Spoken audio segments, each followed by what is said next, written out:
La Organización de Naciones Unidas, de la cual Nicaragua es parte desde 1945, establece una serie de reglas mínimas para el tratamiento a los reclusos. Estas se conocen como las reglas Nelson Mandela, en honor a este activista que luchaba contra la discriminación racial y la desigualdad social, y que estuvo en prisión 27 años por cargos de traición.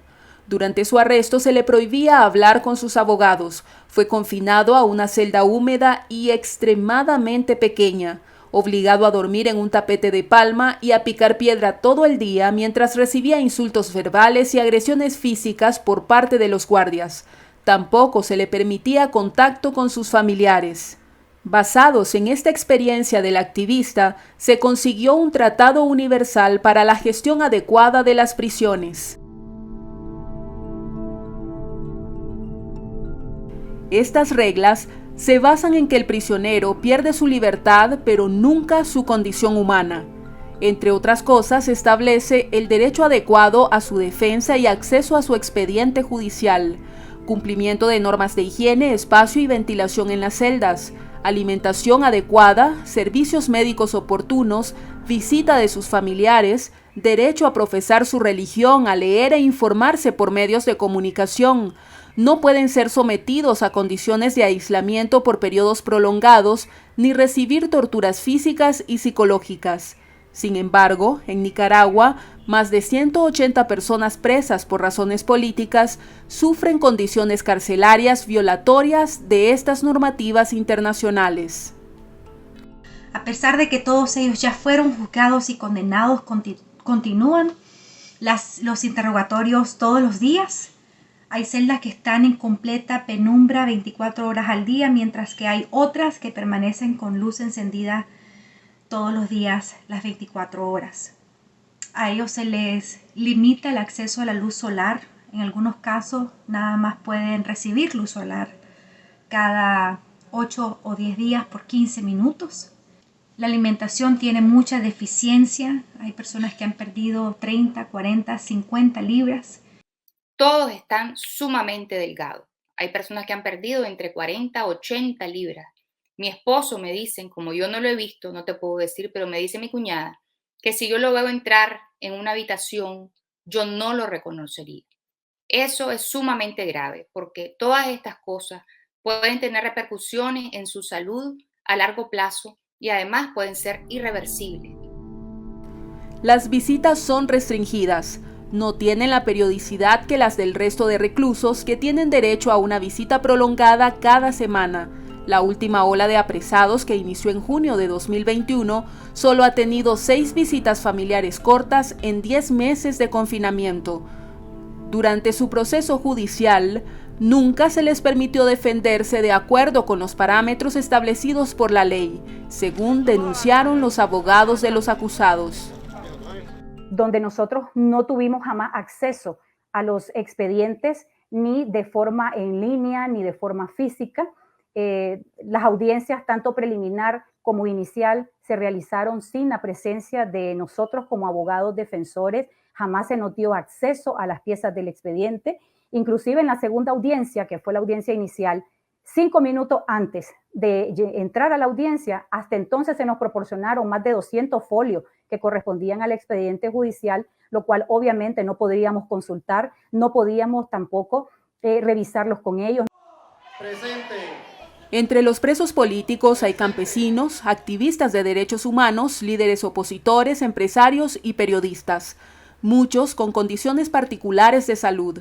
Evelyn Pinto, una activista de los derechos de la mujer y la niñez, tiene 63 años y varios padecimientos crónicos que requieren tratamiento especial. Ha sido una tortura el hecho de estar encerrada sin poder ver a sus hijas y nietos desde hace más de 110 días, así como el estigma de ser presa política dentro de un penal siendo inocente, en donde tiene un custodio permanente en la puerta de su celda que pareciera de máxima seguridad. Estas celdas no tienen condiciones, tienen poca ventilación, hace mucho calor durante el día porque las temperaturas son muy altas y frío durante la noche. Por su situación de salud y edad, no puede vivir en esas condiciones. Mi madre es una persona adulta mayor, sobreviviente de cáncer, padece insuficiencia renal crónica e hipertensión, entre otras enfermedades. La situación de Evelyn no es aislada. Juan Lorenzo Holman, director del diario La Prensa, arrestado el 13 de agosto de 2021, ha bajado más de 24 libras, según denuncia el medio de comunicación, que también asegura que presenta problemas cardíacos y una afección ocular que ha empeorado por la falta de ventilación y las condiciones de insalubridad de las celdas. Víctor Hugo Tinoco, un exguerrillero sandinista, se encuentra en riesgo de muerte, según denunció su hija ante el Centro Nicaragüense de Derechos Humanos. Tinoco presenta un alarmante bajo nivel de glóbulos blancos. La situación es crítica. El 13 de febrero pasado, el también exguerrillero Hugo Torres falleció a causa de complicaciones de salud no atendidas debidamente en el penal. Por lo menos unos 10 o 15 días antes de que fuese sacado de su celda, estaba enfermo y fue empeorando de su enfermedad y el sistema no lo sacó de la cárcel de inmediato, de la celda de inmediato para llevarlo a atención médica, sino que estuvo allí dándole nada más medicamentos para el dolor, para la inflamación, pero no lo atendieron como se debía. La muerte de Hugo Torres generó mucha indignación nacional y una amplia condena internacional, pero Ortega apenas permitió el cambio de régimen carcelario a 4 presos políticos de edad avanzada. Muchos más con enfermedades crónicas siguen apresados en condiciones inadecuadas para su salud, y todos se encuentran bajo un régimen que incumple los parámetros mínimos establecidos por las reglas Mandela. Nosotros estamos ante caso concreto de terrorismo de Estado. Nicaragua es un Estado que, a través de un grupo de individuos, busca perseguir, atemorizar a toda una población o un colectivo, ¿no?, para favorecer a sus fines, eliminando los valores constitucionales, específicamente respecto a la vida, a la libertad, a los contratos, al funcionamiento libre de las instituciones, a la dignidad de las personas, y que obviamente debe ser siempre objeto de máxima protección. Por eso es que vemos a un buen grupo. La muerte de Hugo Torres no es la única que quedó sin esclarecer. El 17 de mayo de 2019, el preso político Eddie Montes fue asesinado de un disparo en las celdas del Sistema Penitenciario Nacional. Nunca hubo una investigación oficial sobre su muerte, ni castigo contra los perpetradores. Los mismos guardias penitenciarios, según denunciaron organismos de derechos humanos y familiares. El grupo de reflexión de excarcelados políticos GREX es una de las organizaciones que más aboga por la liberación de los detenidos.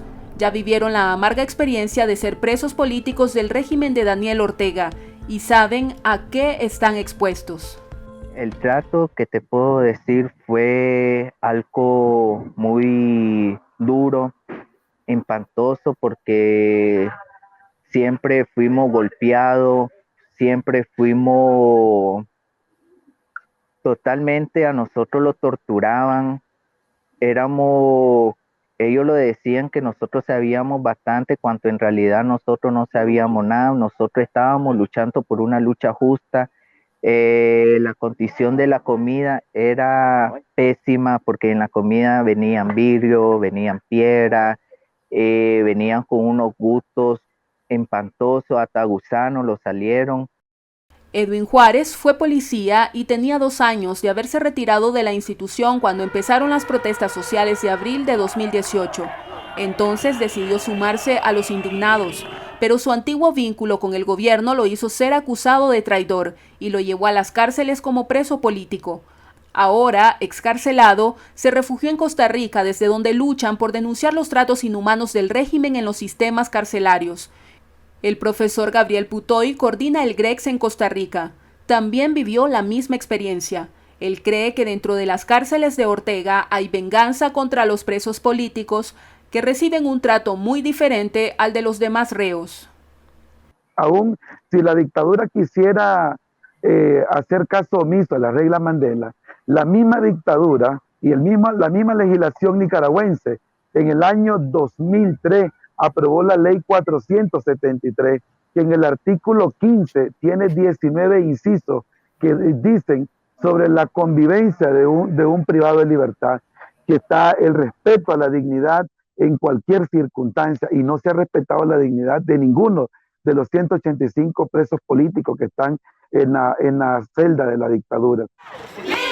Mientras los familiares de los presos políticos continúan denunciando las arbitrariedades, el régimen de Ortega se ha encargado de extinguir a todas las organizaciones de sociedad civil encargadas de proteger los derechos humanos, y las expectativas de una liberación se apagan con las condenas de entre 9 y 13 años de prisión que se establecieron para todos en juicios que fueron considerados injustos.